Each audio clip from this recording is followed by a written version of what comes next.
समस्त भगवत भक्तों को जय जय सीताराम।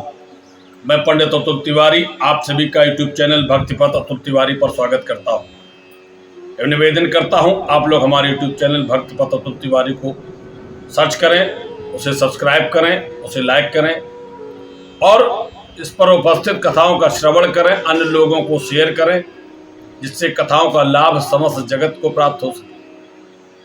पिछली कथा में हमारा जो प्रसंग था उसमें हमने सुनाया था माता सती भगवान के त्याग की वजह से बड़ी दुखी और उसी समय पिता दक्ष ने यज्ञ का आयोजन किया है और ऊपर से अप्सराओं के झुंड जा रहे हैं, देवांगनाएं जा रही हैं। भगवान से विचार करती हैं, कहती हैं कि जो महेश मोह आय सो देहि कछु दिन जाए रोम से एही। ये मन में विचारे कि तो महेश हमें आज्ञा दे दे, भगवान महादेव आज्ञा दे दे। यहां तक की कथा हमने पिछले में सुनाई थी। माता सती कहती है भगवान का यदि हमें अनुग्रह प्राप्त हो जाए, आज्ञा प्राप्त हो जाए तो मैं इसी बहाने वहां रहूं जाकर, क्योंकि अब ये सहा नहीं जाता वियोग। भगवान ने तो परित्याग कर ही दिया है। पत पर त्याग हृदय दुख भारी कहे न निज अपराध विचारी। बोली सती मनोहर बानी भय संकोच प्रेम रस सानी। अपराध तो है ही, कर चुकी अपराध बोध है माता सती को, भय भी है, संकोच भी है, कुछ कह नहीं पा रही। मन में यही भावना आई कि इसी बहाने, यज्ञ के बहाने ही मैं पिता के घर में जाकर रहूं। मनोहर वाणी से माता सती धैर्य धारण करके कहती, वाणी में भय है, संकोच है, परंतु प्रेम से सनी हुई है। कहती है पिता भवन उत्सव परम जो प्रभु आय सोय तो मैं जाऊं कृपायतन सादर देखन सोय। भगवान आपने बताया है और ये देवता लोग भी वहीं जा रहे हैं। पिता के यहां बड़ा आयोजन हो रहा है, बड़ा उत्सव हो रहा है। प्रभु आप आज्ञा दे दें तो हम भी अपने मायके चली जाएं, यदि आपकी आज्ञा। मैं भी उसे देखना चाहती हूं, मेरे मन में यह लालसा। भगवान शंकर ने माता सती की ऐसी बात सुनी। देवाधिदेव महादेव कहने लगे, कहे नीक मोरियों मन भावा यह अनुचित नहीं नेवत पठावा। महादेव बोले कि हे सती, तुमने जो कहा मेरे मन को बहुत अच्छा लगा। मेरे मन को बहुत अच्छा लगा जो तुमने कहा कि मैं जाना चाहती हूं, परंतु इसमें एक बात व्यवधान बन रही है। माता सती कहती, महादेव बताइए ऐसी क्या बात है। भगवान शंकर कहते हैं, देखो सती, बात अच्छी है परंतु इसमें अनुचित बात यह है कि तुम्हारे पिता ने मुझे न्योता नहीं दिया। दक्ष सकल निज सुता बुलाई हमरे बयर तुम्हो बिसराई। देखो सती, मुझे इस बात का दुख नहीं है कि मुझे नहीं बुलाया। तुम्हारे पिता दक्ष ने अपनी समस्त पुत्रियों को निमंत्रण भेजा है। राजा दक्ष की 60 पुत्रियां थी और 60 पुत्रियों में केवल तुम्हारा ही परित्याग किया है। और देखो सती, तुमसे तो बैर भी नहीं था, तुम्हारे पिता का हमसे द्रोह है, हमसे बैर है। हमारे बैर के कारण देखो तो तुम्हारे पिता ने तुम्हें भी भुला दिया। क्या ऐसी जगह जाना उचित होगा? हमरे बैर तुम्हों बिसराई, ब्रह्म सभा हम सन दुख माना, ते अजहु करे अपमाना। माता सती ने कहा, भगवान ऐसी क्या बात, हमारे पिता से आपका क्या बैर है? भगवान शंकर कहते हैं, तुम्हें बात विस्मृत हो गई है। ब्रह्मा जी की सभा में एक बार की बात है, आप सभी को भी यह कथा पता होगी कि भगवान शंकर से इनके ससुर जो थे दक्ष, ये बैर मानते थे। कारण क्या था? दक्ष को प्रजापतियों का नायक बना दिया गया। ब्रह्मा जी ने अपने पुत्र दक्ष को प्रजापतियों का नायक बना। एक बार ब्रह्मा जी की सभा में जब दक्ष पहुंचे, अब सबसे बड़े हैं प्रजापतियों में, सबसे बड़े राजा है प्रजापतियों के। बड़ अधिकार दक्ष जब पावा, दक्ष कीन प्रजापत नायक, देखा विधि विचार सब लायक।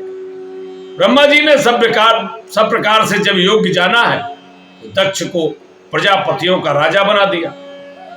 अब प्रजापतियों के राजा हैं, तो ब्रह्मा जी की सभा में एक बार पहुंचे हैं, तो जब दक्ष पहुंचे हैं तो सभी लोग उठकर खड़े हो गए, सम्मान किया। राजा है, सबसे बड़े हैं।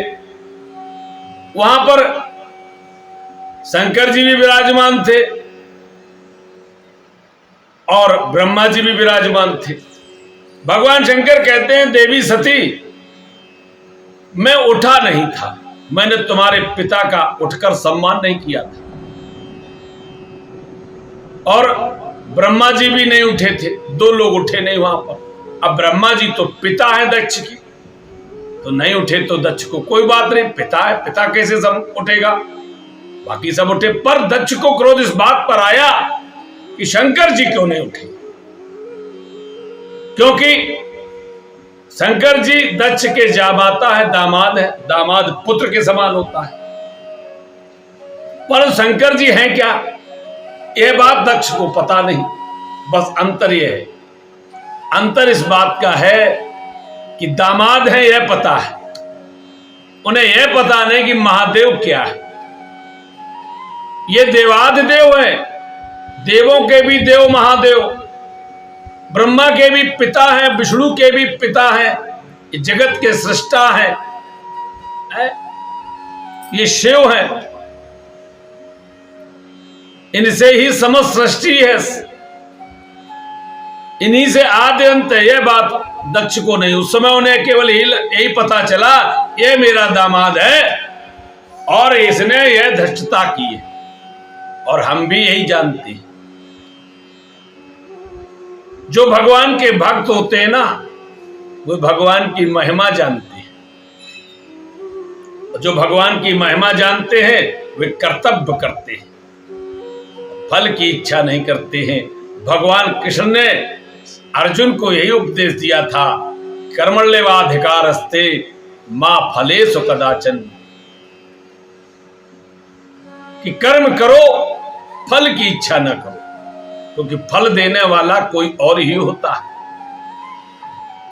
और ऐसे भक्त जो होते हैं ना, वे कर्म करके वे एकांत में चले जाते हैं, वे मौन साधना करते हैं, वे भगवान का ध्यान करते हैं, क्योंकि कर्म करना हमारे हाथ में है, फल देना तो ईश्वर के हाथ में, फल मेरे हाथ में कहां है।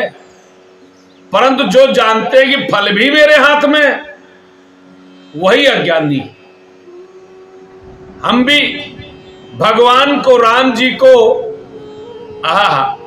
हम जब उनको एक साधारण मान लेते तो हमें संशय होने लगते कि अरे वो राजकुमार हैं, उन्होंने कैसे मारा होगा रावण, वन में कैसे चले होंगे, अकेले ही 14,000 राक्षसों का वध खरदूषण का कैसे कर दिया।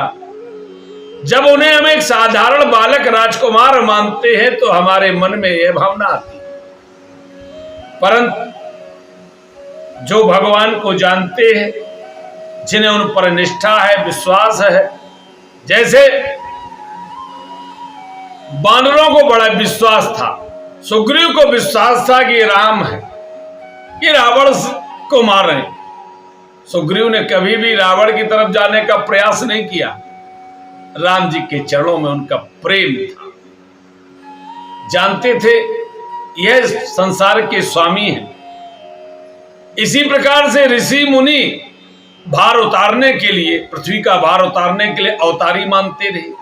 तो जो अवतारी मानते हैं, जो अवतार मानते हैं, और मानने की बात नहीं है, यह जानने की बात है। जब आप जानते नहीं तभी तो मानते नहीं, इसलिए जानिए। जब आप जानते हैं तो अवश्य ये राम है, ये समस्त जगत के सृष्टा है। जब उनको एक दशरथ पुत्र राजकुमार मानते हैं तभी हमें भ्रम होता है, तभी हमें भ्रम होता है। यहां पर भी यही बात, दक्ष ने भगवान शंकर को केवल अपना जामाता माना और भूतों का स्वामी, प्रेतों का स्वामी माना है। ये जगत के स्वामी है, यह बात दक्ष को पता नहीं। दक्ष को क्रोध आ गया, ये मेरा जामाता है, ये भूतों का स्वामी है, प्रेतों का स्वामी है, असंग है, नंगा रहता है। और ब्रह्मा जी की सभा में ही दक्ष ने भगवान शंकर के लिए अपशब्द कहना प्रारंभ कर दिया। शिवपुराण जब आप पढ़ेंगे तो शिवपुराण में विस्तृत है कि किस प्रकार से, विस्तार से वर्णन है कि किस प्रकार से क्या क्या शब्दों का प्रयोग किया है। प्रेतों का स्वामी, भूतों का स्वामी, नंगा, भीख मांगने वाला, जिसका कोई घर नहीं है, निर्धन है, भांग पीकर मस्त रहने वाला, नशेड़ी, जाने क्या क्या, कपाली, जाने क्या क्या शब्दों का प्रयोग किया है भगवान शंकर के लिए। कहा इस दुष्ट ने मुझे प्रणाम नहीं किया, यह मतवाला हो गया भांग पीकर। मैंने तो धोखे से अपनी पुत्री का वरण कर दिया था, इसको अपना जामाता बनाकर मुझे बड़ा दुख हुआ है। मेरी पुत्री भी कितनी दुखी रहती है, इसके साथ मुझे यह पता नहीं था, यह अपराध मैं पहले कर चुका था, परंतु मुझे नहीं पता था यह इतना असभ्य भी होगा कि मुझे प्रणाम नहीं कर रहा है। ऐसी वाणी दक्ष ने कही। भगवान शंकर मुस्कुराते रहे। यही महादेव है, महादेव है, इनको जल्दी बुरा नहीं लगता है। इतने अपशब्द कहे कि कोई और होता तो क्रोधित हो जाता। भगवान शंकर बैठे रहे, मुस्कुराते रहे। दक्ष ऐसे बकवाद करते रहे। यही शंकर जी कह रहे हैं कि ब्रह्म सभा हम सन दुख माना, तेते अजो करहे अपमाना। है सती, ब्रह्मा जी की सभा में हमारे कारण इन्हें दुख प्राप्त हुआ था, उस कारण से आज भी मेरा अपमान करते हैं। तब तो इन्होंने जो करना था कर ही लिया, आज भी अपमान करते हैं। और उसी सभा में कुछ ऐसे थे जो कहना चाटुकारों की टोली भी रहती है, इस संसार में भी है, जो धन के पीछे, जो सामर्थ्य के पीछे, जो शासकों के पीछे, जो सत्य के राह पर नहीं चलते, जो धर्म का मान नहीं रखते, जो धर्म नहीं जानते, वही चाटुकार कहलाते हैं। और जो दक्ष के चाटुकार थे, समर्थक थे, उनमें बहुत से थे, जैसे भृगु ऋषि थे, भग ऋषि थे, और भी अनेक लोगों ने इस बात का अनुमोदन किया था। बहुत अच्छा, उन्हें बड़ी प्रसन्नता हुई जब भगवान शंकर का अपमान दक्ष प्रजापति ने किया। किसी ने आंखें दिखाई, किसी ने दांतों से खिल्ली उड़ाई, हंसे, किसी ने दाढ़ी हिला हिलाकर, सर हिला हिलाकर अनुमोदन किया। ये सब अपराध की श्रेणी में आते हैं। इस बात को आप सभी जानते होंगे। महाभारत में भी देखिए, माता द्रौपदी का चीरहरण हुआ, द्यूत क्रीड़ा जब हुई, पांडवों के साथ छल होता रहा, और वहां पर बड़े बड़े विद्वान, बड़े बड़े धर्म के ध्वजा को धारण करने का जो प्रमाण पत्र लिए थे, ऐसे अनेक लोग बैठे हैं जिसमें भीष्म पितामह जी हैं जो साक्षात धर्म है। आज वे भी धर्म की मर्यादा नहीं रख सके। द्रोणाचार्य हैं जो गुरुदेव हैं, कृपाचार्य हैं, अनेकों आचार्य बैठे हुए, गुरुजन बैठे हैं। उन गुरुजनों की सभा में भी अत्याचार होता रहा और किसी ने भी प्रतिकार नहीं किया। जो धर्म की ही के मार्ग पर ही चलते हैं। द्रोणाचार्य जी क्या है? गुरुदेव थे, शिष्य तो दोनों उनके थे। भीष्म पितामह पितामह थे, परंतु कभी कभी बड़े लोग भी कुछ बंधनों के कारण और उनको अपनी अपनी एक लकीर बना लेते हैं, जो उसके कारण वह भी पतन में पड़ जाते हैं। कोई कहता नहीं है कि नहीं साहब मैंने झूठ ना बोलने का प्रण कर रखा है। तो कभी कभी झूठ आप और व्यवहार में क्या कहा जाता है कि कभी कभी अगर परोपकार के लिए झूठ भी बोलना पड़ जाए तो वह भी पुण्य के समान होता है। पर यहां ये भीष्म पितामह जी क्या नहीं कर पाए। मैं एक लकीर बना रखी थी, मैं हस्तिनापुर की रक्षा करूंगा, मैं उसका रक्षक हूं, मैं दुर्योधन का अन्न खाता हूं, यह बात द्रोणाचार्य जी ने बना रखी थी। लेकिन जो धर्म के मार्ग पर चलने का निश्चय रखते हैं ये विरले ही होते। यद्यपि ये भी बड़े धर्मानुरागी थे, परंतु ये भी अपने पथ से भटके और अपने इस जो कर्म का फल उन्हें भोगना भी पड़ा। ऐसे ही भगवान शंकर का जब दक्ष ने अपमान किया तो जिन्होंने उसका अनुमोदन किया, आगे चलकर जब दक्ष ने यज्ञ किया तो इसमें भगवान शंकर के गढ़ वीरभद्र हैं, वीरभद्र कर कोप पठाए। आगे भी कथा में आएगा, आगे जो कथाएं आएंगी उनमें इसका भी वर्णन होगा। यथोचित दंड दिया गया तो कर्म का दंड मिलता ही है, भले ही आप कितने बड़े धर्मात्मा ही क्यों ना। आपका पुण्य और पाप, पुण्यों का फल मिलेगा और पापों का भी फल मिलेगा। यही कहते भगवान शंकर, देवी सती हमें कोई आपत्ति नहीं है, पर ब्रह्म सभा हम संत दुख माना, तेते अजों करें माना। आज भी अपमान करते हैं और हमारे कारण तुम्हें भी न्योता नहीं दिया, तुमको भी नहीं बुलाया, तुमको भी भुला दिया। इसलिए जो बिन बोले जाओ भवानी, रहे नसील सने हो न कानी। जो तुम बिना बुलाए अब यदि अपने पिता के यज्ञ में जाओगी, उनके उत्सव में जाओगी, तो देखो न शील रहेगी, न स्नेह रहेगा, न मान रहेगा, न मर्यादा रहेगी। ये सब नष्ट हो जाएगा, क्योंकि वह बैर कर रहे हैं, उन्होंने बुलाया नहीं है।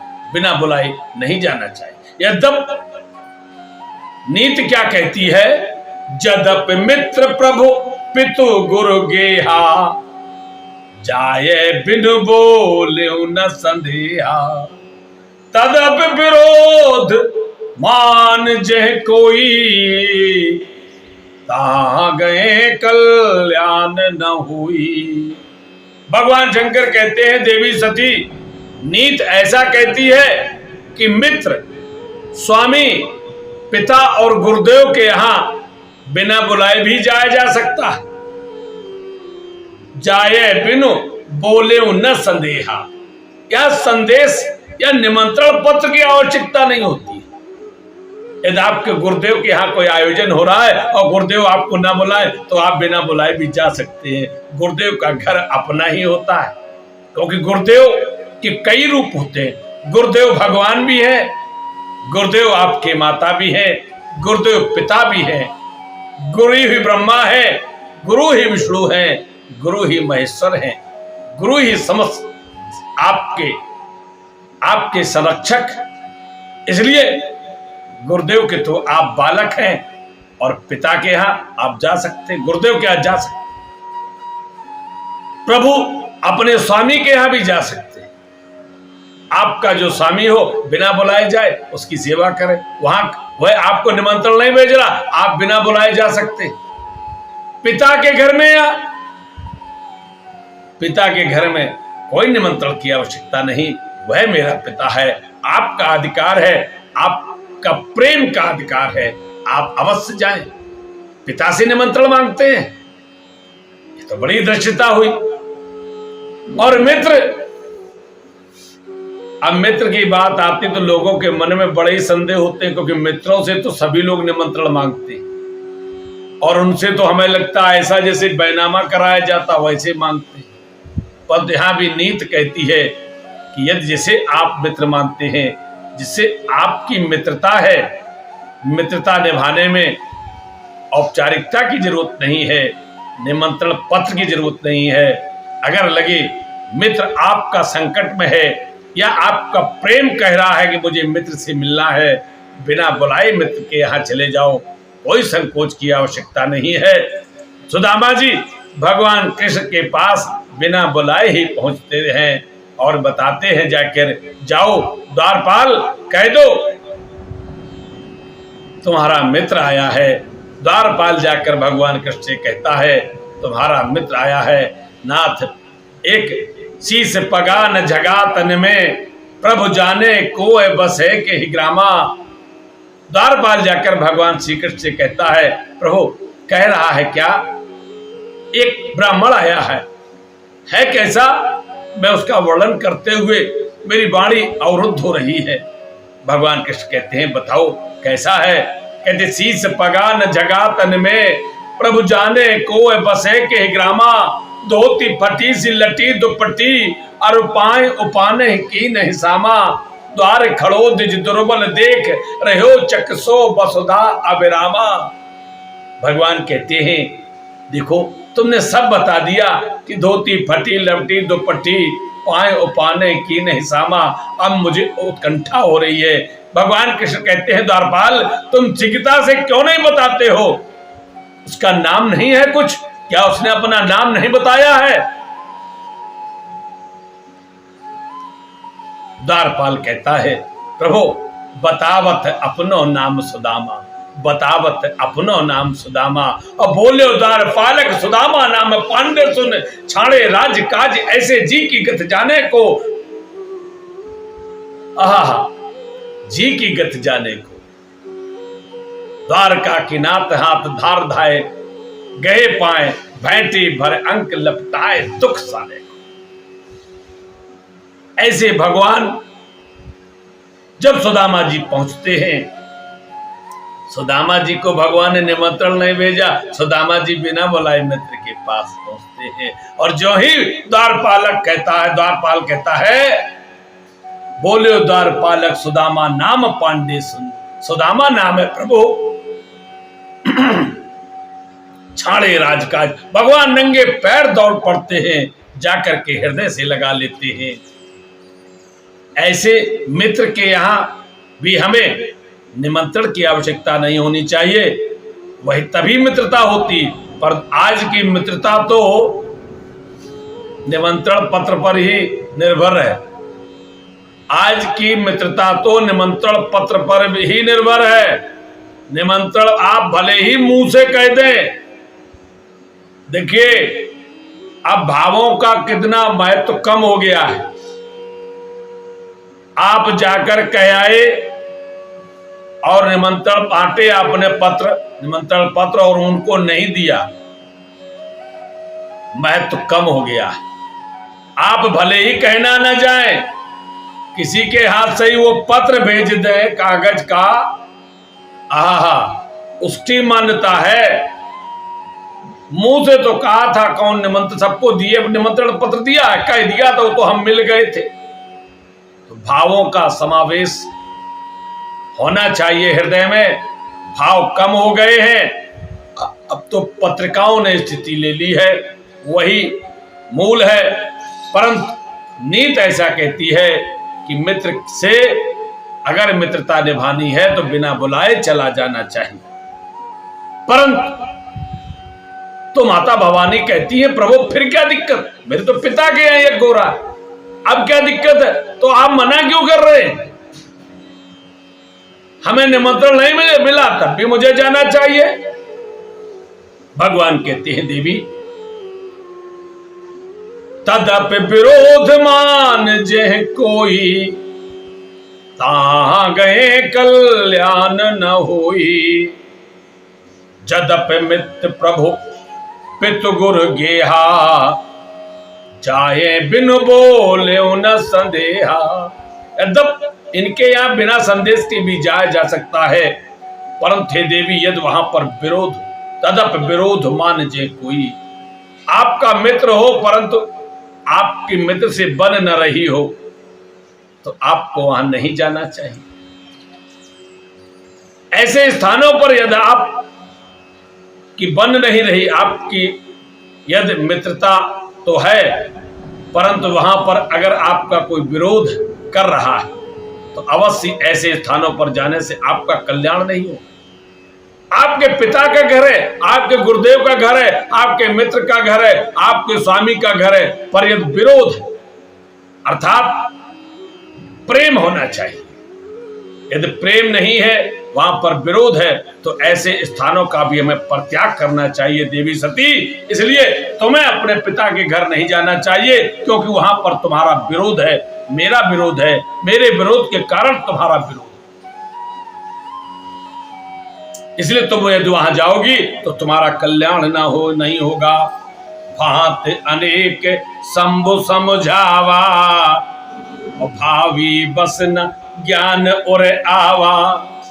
भगवान शंकर ने समझाया माता सती को मत जाओ, परंतु जब भावी प्रबल होती है, होनहार प्रबल होती है, तो समझ में नहीं आता।